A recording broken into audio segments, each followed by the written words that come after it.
Welcome to Our Highest Work, a podcast where we are gathering and sharing the best information, the best knowledge, and encouragement for spiritually based business success. My name is George Cow. I'm excited to share with you today's episode. We are continuing on the topic of finding your niche or clarifying your business calling. And today, we've got a couple of questions that were submitted about niche that I'm looking forward to answering. And if we have time, because I'm going to keep this episode to just 30 minutes, if we have time, I'll also talk about doing a niche interview.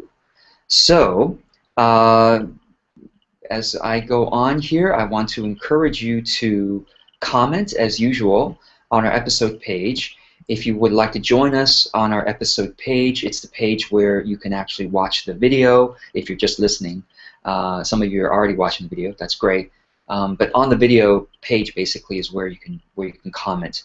And to find that, if you're just listening and want to find where you can see the video, it's ourhighestwork.com/12.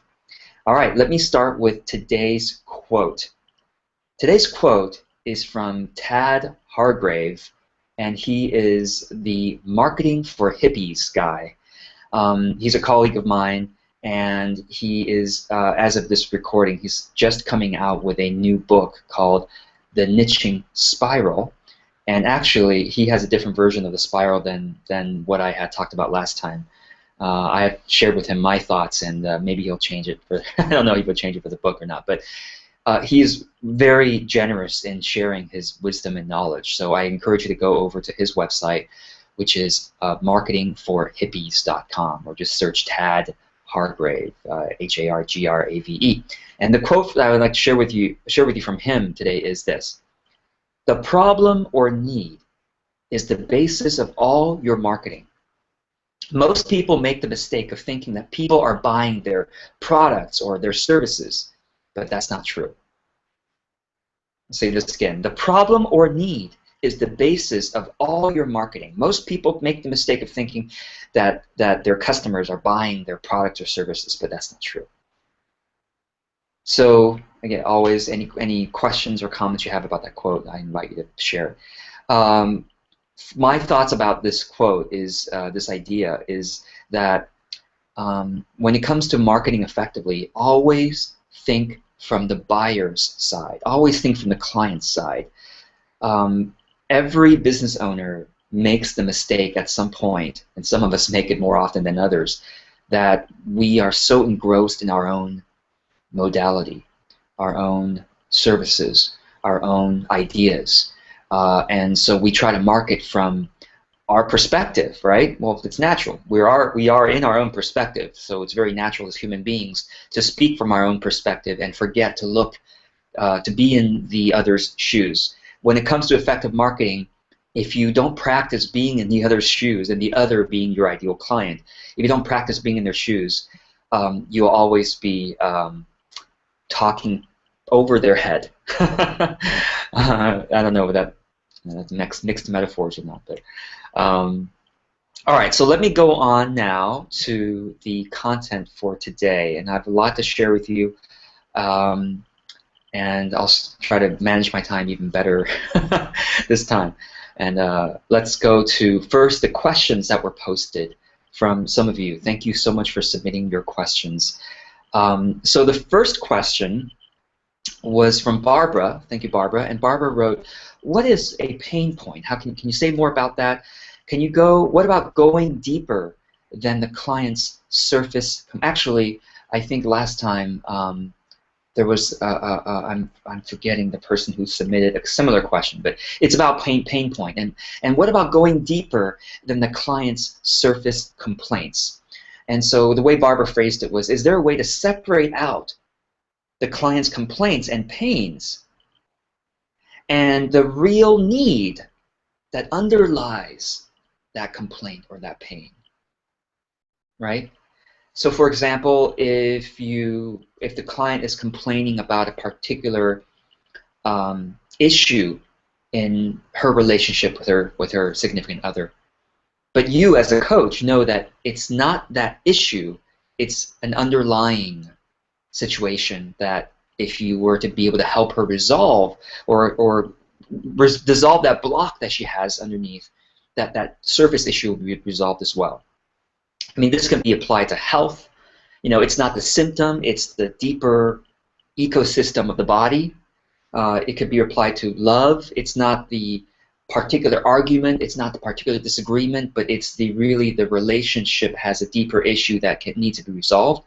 It can be applied to, you know, business and marketing. It's not that, you know, it's not that you need money. Money is not the issue that you need to get more of. It's your need to manage your time better. It's your need to manage your marketing better. That's how the money comes, right? So it's always, as experts, we always know this longer term and more fulfilling and complete solution, but the client is so focused on her symptoms, right? So here are my thoughts on this. And by the way, as I share my thoughts on this, this is from my perspective. Of course, I've coached a lot of people, so it comes from a lot of experience. But I know that you also have your own perspective on these things. And I think part of our highest work is to continually practice and hone our ability to come up with answers to whatever questions we have and whatever questions other people have. So I invite you to think about what your answer to this question is. What about going to the deeper part of the client's surface complaints? Is that a good idea? How do we do it? How do we still serve the client? What is your answer to this? And if you are on our comments page, go ahead and comment right now, and I'd love to see what your response is. Anything, even just a few words, you know, you want to type and submit in the comments page is great. As I'm just going forward here, I want to thank. I do see Deborah is actually here. Thank you, Deborah. And Barbara is here. Cherie is here. Bob and Karen and Kath. Thank you so much for joining me on the live comments page here. All right. So here's my answer. Clients and prospective clients, their mind and their heart is almost completely focused on their pain. It's almost completely focused on their symptom, especially when if they're in front of you, if they're talking to you, if they're looking at your website, okay? If they're looking at your website, they're looking at your video, they're listening to your audio, they are reading something you're writing online, they're in front of you. The fact that that relationship is there, if they come to you, means that they're not here to go, gosh, let's talk about the deeper stuff, you know. No, they're there because they're in pain. Otherwise, they wouldn't be in front of you. They're in pain. And so when they're in pain, when they're thinking about their pain, that's all they can think about. They're not thinking about your wonderful modality. They're thinking about their pain. Not that that's all they think about all day long, but when they're in front of you, when they're looking at your website, they're immersed in their pain. And so realizing that, remembering this, and this is something you have to practice remembering, otherwise we can't, as marketers, as business owners, we forget daily because we're so in our own thing, we're so in our own modality, we're practicing our modality, right? So you got to remember every single day, all right, the person in front of me, the person looking at my website, the person who might be watching my video is in her pain when she's watching my video or looking at my website or in front of me. Knowing that, I need to be compassionate, that that's where her mindset is right now, at the moment. To be compassionate about that pain. And therefore speak to that pain first. First speak to that surface level complaint. And as much as you can, speak to your understanding of that surface level complaint. If you can, the more you can describe her pain and her complaint, the more she goes, oh my gosh, are you in my mind? You know me so well. And if you're able to describe this problem, you must know the solution. This is a strange thing that human beings go through, right? We think if someone can describe, if the doctor is able to diagnose us, and we're going, oh my God, that's exactly how, yes, that I feel that pain and this time of the day when I'm doing this particular thing. How did you know? We automatically assume that the doctor must also know the solution. Hopefully the doctor does. And usually when the doctor or the coach or the healer or the expert is able to diagnose and describe the pain in a way that we go, yes, you are feeling me. usually when they've gotten to that level, that means they also are able to solve it, right? So that's sort of the qualifying factor. So have compassion for the client, that's their mindset right now in front of you at that moment. That's their mindset. Have compassion. Describe their pain and complaint. Speak back to them. So what I'm hearing you say, am I correct, is you're feeling this way. When this happens to you, you experience this pain. When you're in this particular situation, you feel this difficulty. Is that right? Do I have it right? Now go further. Say, let me tell you what, in all my years of experience, what can solve your problem? What can solve this relationship argument that you're having? What can solve this physical pain that you're feeling? What can solve this money challenge that you're having? Okay? And the thing is this. And then you start going into your deeper modality. This thing, the way it works is this and this. You start educating them. From their surface level, you start educating them deeper and deeper so that they understand what you're about to do with them in terms of your modality. If we don't do that, if we don't step from meet them where they're at, step from their surface problem to our deeper modality, we lose them on the way. We start, oftentimes you go to someone's website and immediately they're talking about their deeper modality, right? And you're like, your eyes are glazing over because they have been so immersed in their method for so many years that that's all they know, right? And they're assuming that the client will meet them where they're at, when no. To have a business, you need to meet people where they're at, right? Otherwise, you have a hobby. Otherwise, you're just in your art. Otherwise, you're just, doing the thing that you love to do without relevance to the people that you could have relevance for. So I hope that's helpful. I know that it's a little bit long-winded answer, but I'd love to know your thoughts as well. And I'm seeing on the comments page coming through that yes, thank you, and yes, please also feel free in the comments page to share anything that you're hearing that you want to remember. If you're watching this anyway, you might as well take notes, and whatever few phrases that you want to remember, just type it in and share it, because that'll be helpful for me to know what's useful for you and for others to learn it deeper. Catherine, thank you, Deborah. And Catherine says the pain is the doorway to the deeper next level. Yes, yes. And yes, begin with the symptoms, which is where the client is living at this very moment. And Marilyn is here as well. Thank you, Marilyn, and Marilyn's husband. Thanks.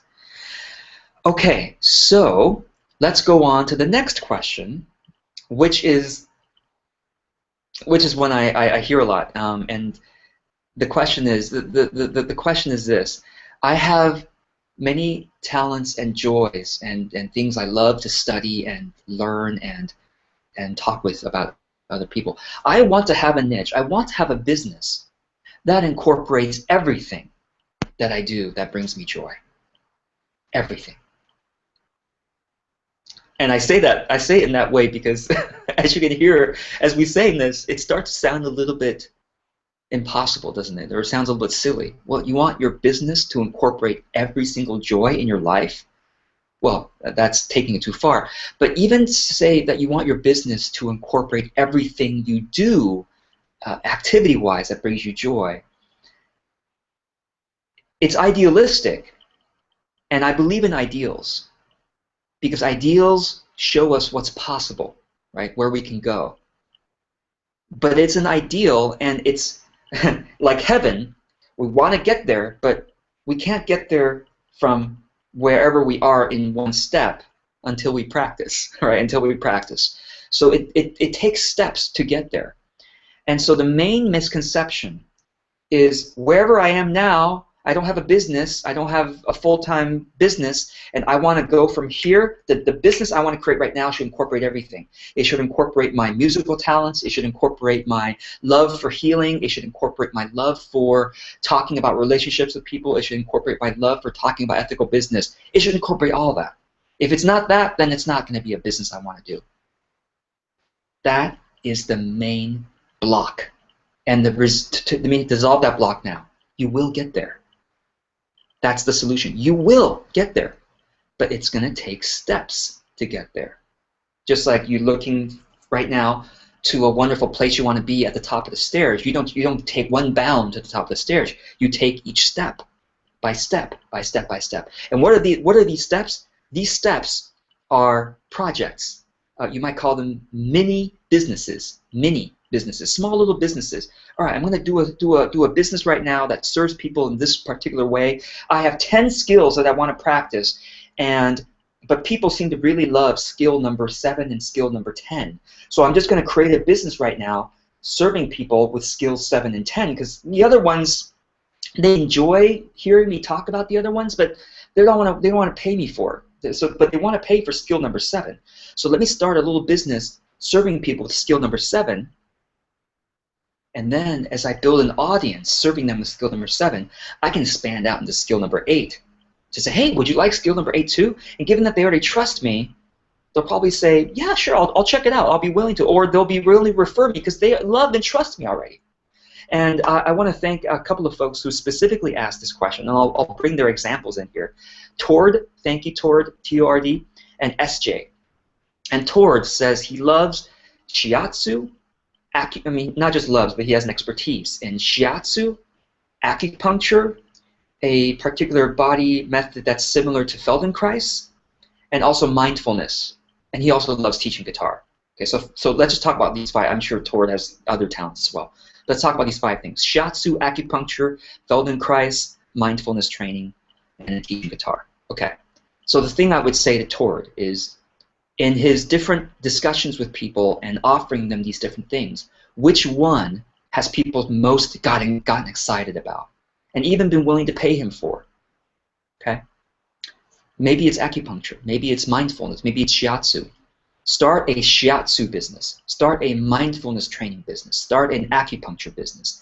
And then, as you're remember meeting people where they're at, right? So if they come to you and they say, oh, I'm so anxious, I'm so frustrated in my life, I know I want mindfulness. All right, let me give you mindfulness. And as you're teaching them mindfulness, you can bring in Feldenkrais. You can bring in shiatsu. Right? If they're willing to, you can bring in acupuncture. They didn't even have to know that you knew these things. I mean, you could in your bio, but they didn't even have to know they're signing up for that. You're just bringing the other things if you think it's helpful and if they're willing to. So, for example, and teaching guitar, that's quite different. So they're probably not going to say, "Hey, you want to learn guitar too?" Probably no. But you could do 2 businesses, right? A mindfulness training business and a guitar business. 2 separate businesses. Some of your guitar students will find out about your mindfulness training, and they'll say, "Hey, Tord, I didn't know you do. I saw that on your website. You also do mindfulness. Can I learn that too?" Some of your mindfulness students are going to say, "Hey, Tord, I saw on your website you also do guitar. I saw some of your videos. Can I learn that too?" Right? So 2 separate businesses. I call these kind of niche projects, right? 2 separate niche projects that can eventually, as you build an audience around that, as you build a full-time business, you can then merge them together at some point. You'll get creative. It'll clarify itself over time. Over time. It's all about step by step. The biggest problem that so many of us idealists have, visionaries, I call myself one too, is we have this vision, we have this ideal, and we make the mental misconception that we need to go from where to that vision immediately. And we forget about all the steps in between. Because we can think about the vision, so we think, well, why am I not, well, I'm here. Why am I not here right now? I'm frustrated, I'm anxious, I'm sad, I'm depressed, I'm not here right now. No, we're forgetting, and we got to learn to think pragmatically. It's like, oh yeah, the way I get there is by going this, and this. So first, start a mindfulness training business, then start a guitar training business, and then try to meld them as we go along, as we build an audience. So I hope that's helpful. SJ also says she really enjoys doing physical healing with people and animals. These are 2 separate ones, okay? 2 separate businesses using many modalities. That's what she wrote. She also helps people with their messaging, like their marketing. What she wants to do is have a niche where she can do all the things that bring her joy, all 4 of these things. And she says every time she looks at defining her market, she feels like she has to give up some joy because she's so broad, and people say they find it difficult to tell other people what she does because she does so many things and is limiting her business. So similar response to SJ. Thank you, SJ. You don't have to limit your joy. You just have to have separate businesses, separate projects. There's nothing wrong with having separate projects. Nothing wrong at all. It takes separate projects before you are then able to merge them into one later on in your life. Maybe it takes a few years, but you will. Remember in the last video, in Niching 101, I talked about the artist spiral and then the entrepreneur spiral, right? For me, my entrepreneur's path is my coaching program. That's what pays the bills. That's what keeps the lights on, okay? My coaching program is meeting people where they're at, helping them with their needs. That's my entrepreneur's path. That's what makes me money. The artist's path, for me, is this podcast. This podcast makes me no money. I mean, some people from this podcast find out about my coaching program, and they end up supporting me there. But this is where I talk about the things I love talking about.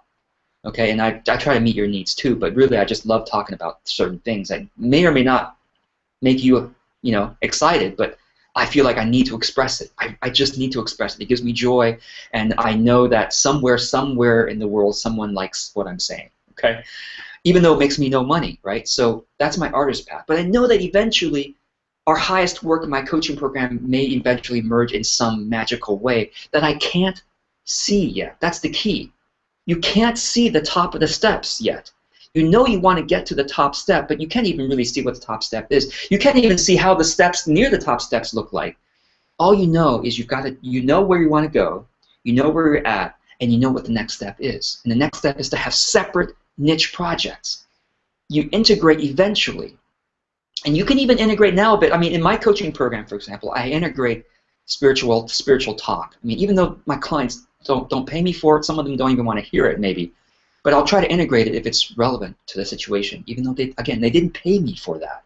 I integrate personal development talk. They didn't pay me for that. That's not what they're here for.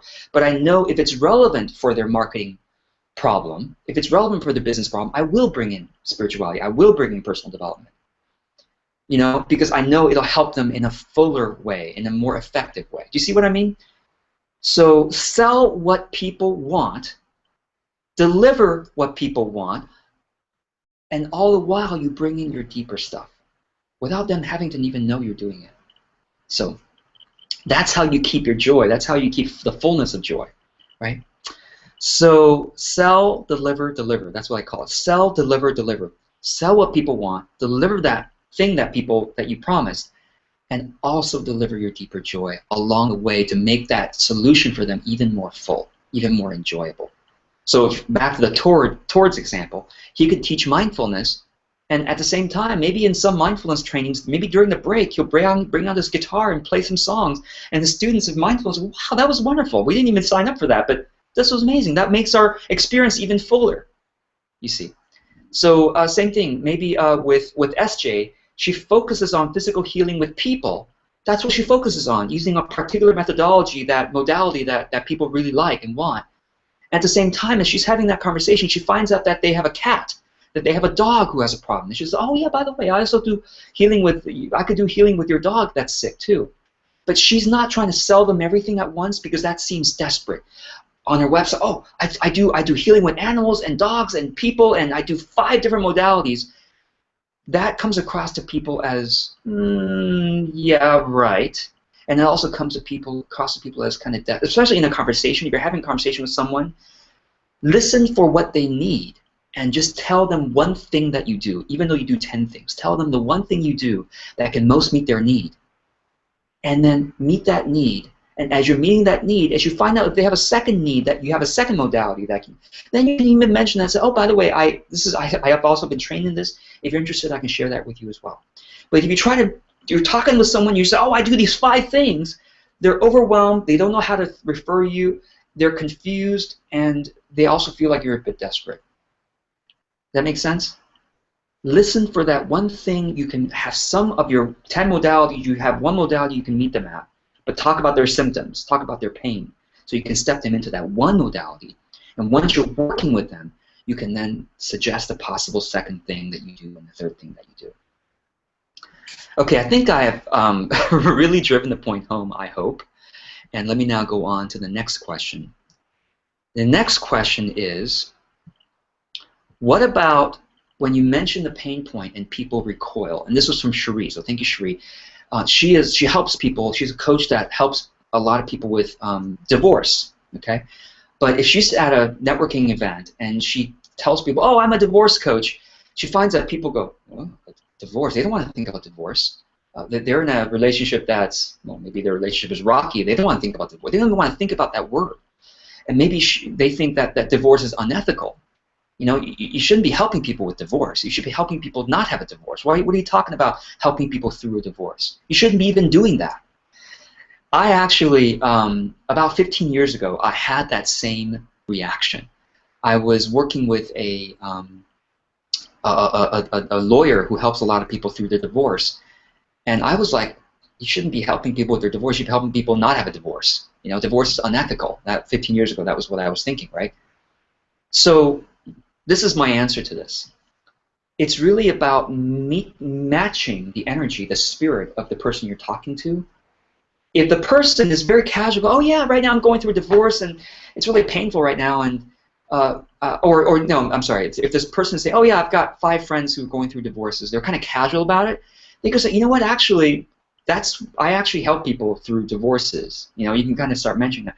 But if you're just having a conversation that divorce hasn't been brought up, and they're talking about a happy relationship, then what you can do is step into that conversation more gingerly, more gently. When they ask you, "So what do?" You go, "You know, I help people through their love relationships. In particular, a lot of my clients are actually," and you can kind of be ginger about it, like, they're kind of going through a divorce and they don't want to be, but they're going through it, and I really help them sort that out.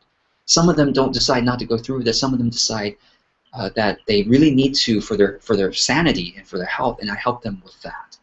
And so you kind of match the energy and be ginger depending on the situation, and start with something that they understand. Talking about relationships, talking about love, talking about keeping love going, right? Talking about health and spiritual growth, that kind of stuff. That, you know, whatever's appropriate for that situation.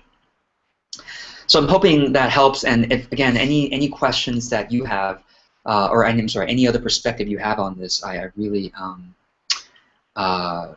encourage you to share this, to share your perspective. Okay, let's go on to the final question, and I'm going to wrap up this episode. I realize I can't go into the other topic. I'll do that on another episode.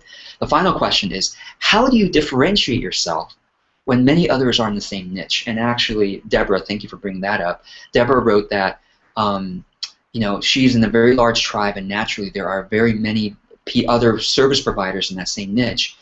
And she realizes, yes, my intention, my unique spiritual essence, my life purpose, that specificity will attract the right people. But any other advice would be appreciated. Okay, so here's what I would talk about regarding that.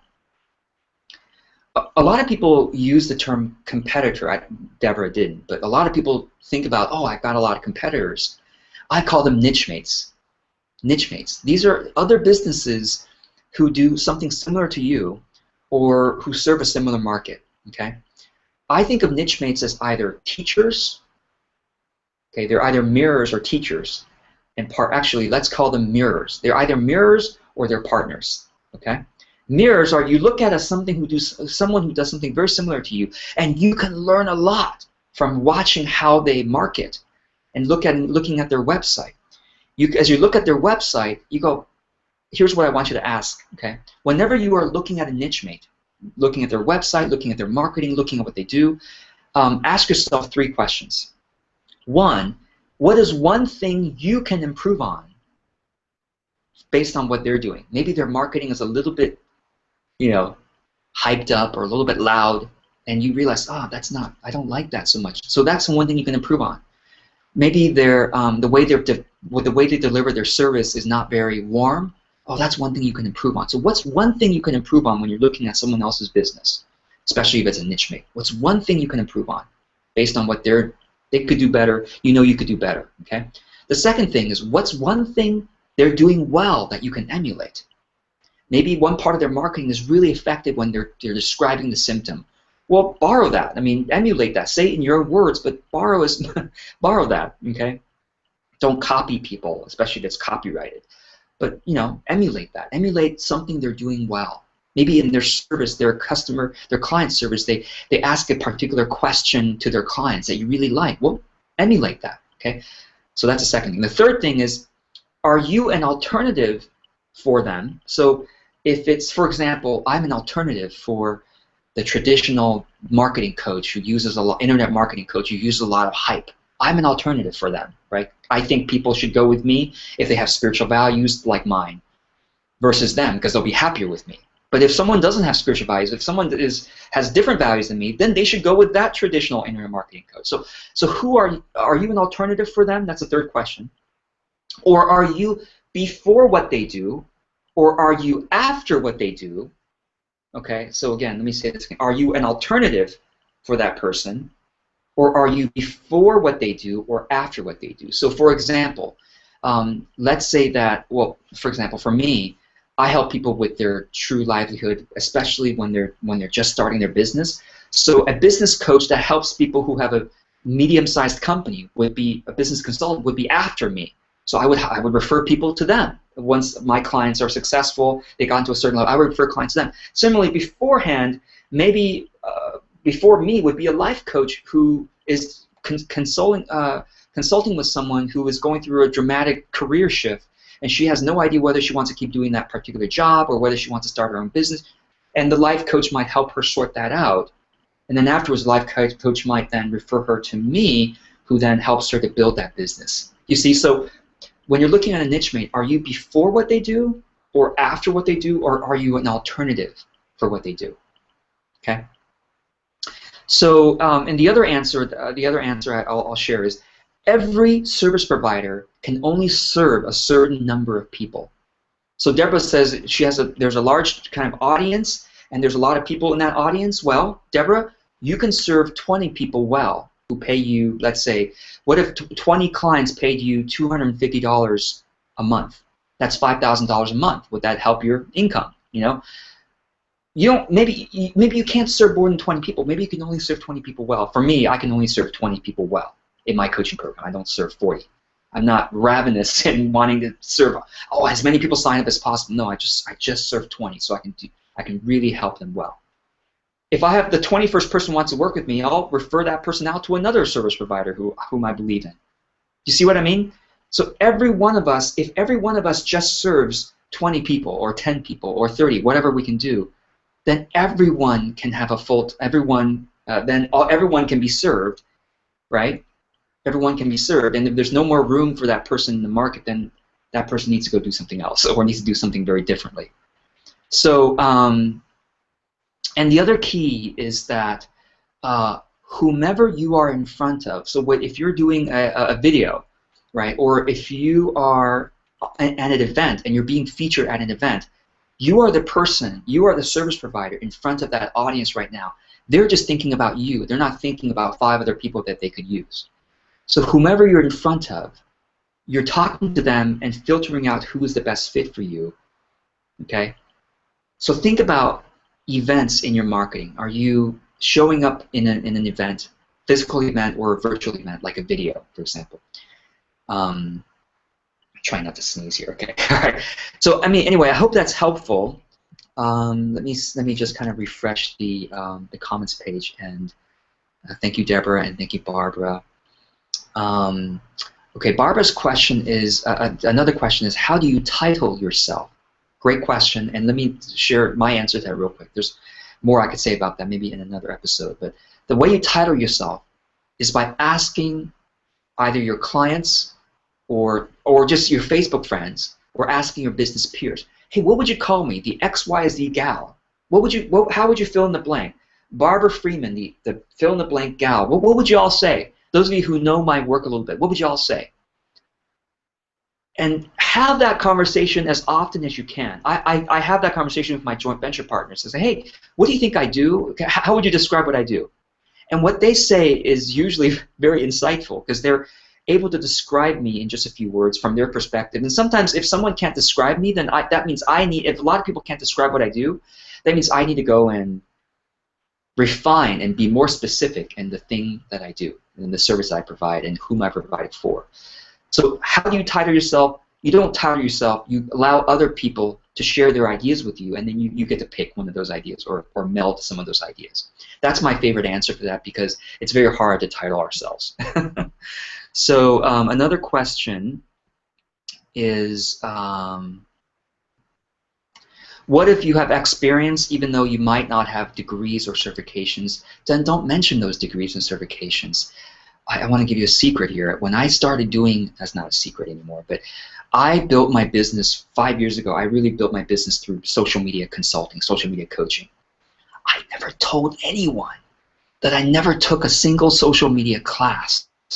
I had peers of mine who had degrees or certifications in social media, expertise. They have degrees and certifications and that stuff. I didn't have a single degree in social media, whatever. I just figured it out on my own, and I started teaching. I didn't mention that, oh, hello, I'm a social media coach, and I don't have a certain degree in it. Don't mention it. Don't even, what people care about is not, do you have a degree in that modality? They care about, can you help me solve my pain?